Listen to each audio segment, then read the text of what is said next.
Assalamualaikum warahmatullahi wabarakatuh. Salam Rahayu, Rahayu, Rahayu. Jumpa lagi dengan saya di channel Media Seluler Tutorial. Di kesempatan kali ini ada servisan handphone yaitu Xiaomi Redmi Note 9 dengan kerusakan tertulis logo dan tanda kurung mati. Jadi setelah handphone menyala sampai logo, itu handphone tiba-tiba mati teman-teman. Kita coba untuk pengecekan terlebih dahulu. Sengaja saya koneksikan menggunakan charger untuk mengetahui persentase baterainya ada di angka berapa. Oke, untuk persentase baterainya ada di angka 94%. Jadi baterainya hampir full ya teman-teman. Kita coba untuk menyalakan handphonenya dulu. Oke, setelah keluar logo Redmi lalu mati dan keluar logo tanda baterai kosong. Kita coba koneksikan menggunakan charger kembali. Oke, sudah ada notifikasi pengisian daya ada di angka 94%. Dan seharusnya kalau baterai ini hampir full atau hampir penuh, seharusnya tanpa menggunakan charger handphone akan bisa menyala. Tapi melainkan di handphone ini setelah kita nyalakan itu mati dan hanya keluar notifikasi tanda baterai kosong. Kita coba menyalakan dengan menggunakan charger ya teman-teman. Jadi kita nyalakan sambil kita menghubungkan charger. Apakah handphone bisa menyala atau tidak? Oke, sudah keluar logo MIUI loading dan lalu mati atau restart ke Xiaomi Redmi loading lagi. Jadi tidak mau menyala sampai menu. Hanya keluar logo loading MIUI dan lalu mati restart kembali. Jadi seperti itu kondisinya teman.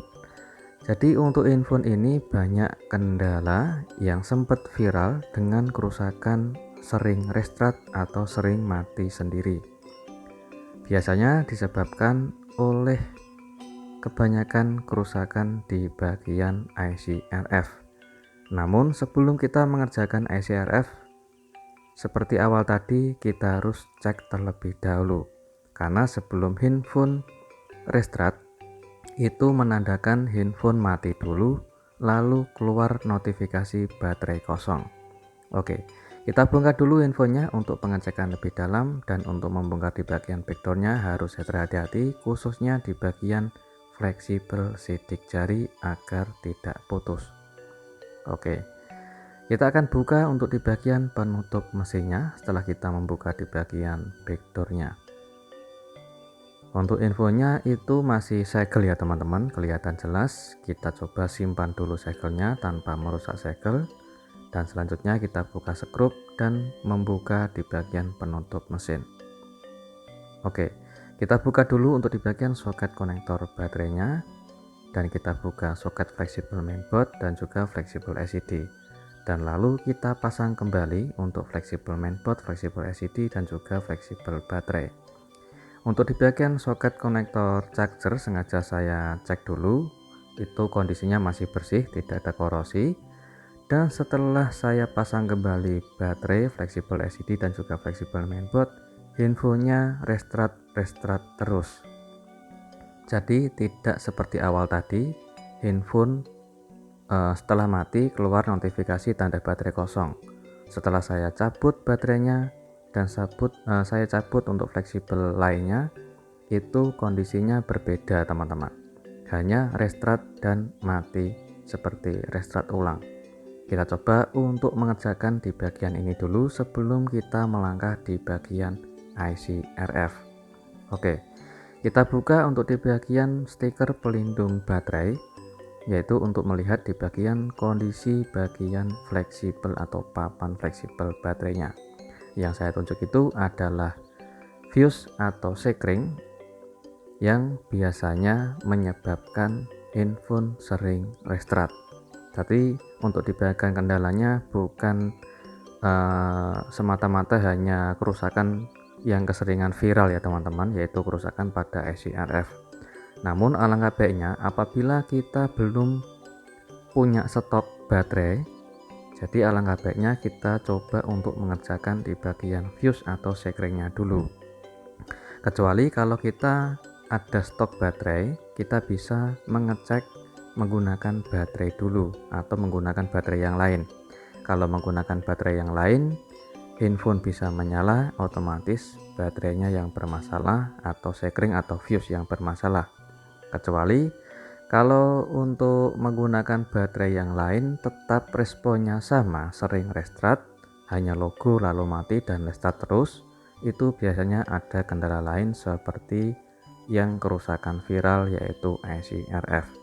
Oke, saya menggunakan T0 seperti ini, saya gabungkan T0 jadi satu ke bagian titik fuse atau sekringnya sebagai pengganti sekring atau pengganti fuse-nya.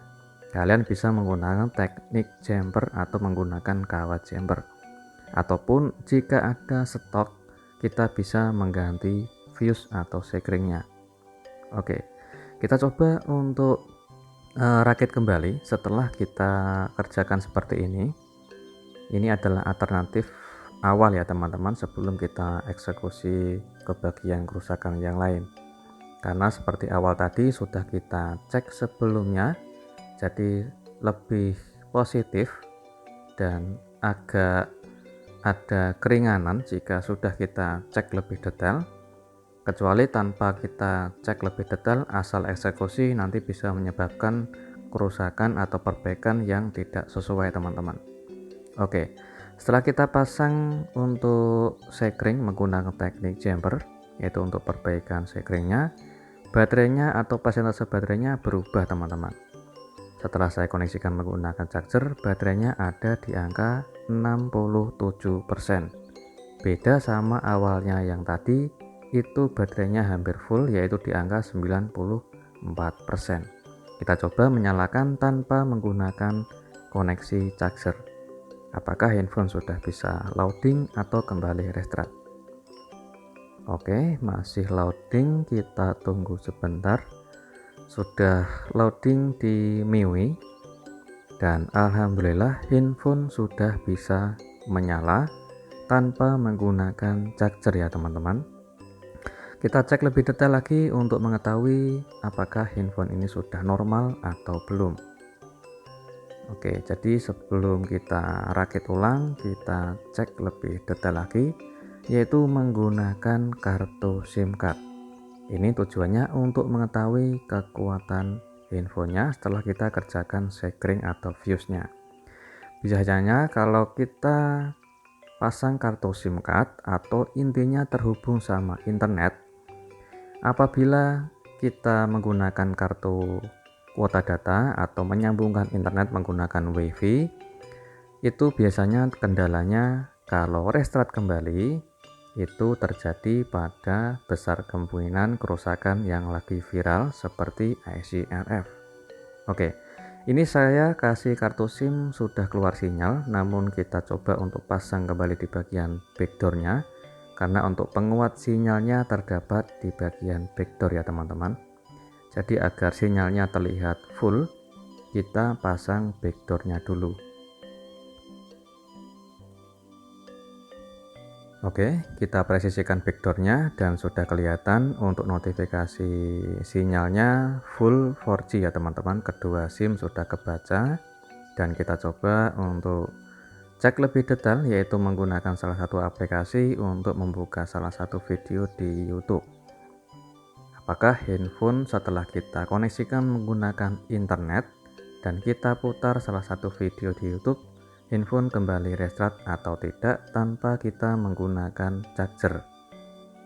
Oke, kita tunggu dan ternyata alhamdulillah handphone masih bisa menyala, dan kita coba untuk restart atau mulai ulang. Oke, kita matikan dan kita hidupkan tanpa menggunakan charger. Apakah setelah handphone kita matikan dan kita nyalakan kembali, handphone bisa loading sampai menu atau tidak teman-teman? Oke, masih loading, kita tunggu sebentar. Sudah loading di MIUI, apakah bisa menyala sampai menu atau tiba-tiba restart? Oke, alhamdulillah handphone masih bisa menyala sampai menu. Jadi kendalanya bukan di IC RF-nya teman-teman. Jadi saran saya seperti itu, sebelum kita mengerjakan lebih dalam, alangkah baiknya mulai dari awal.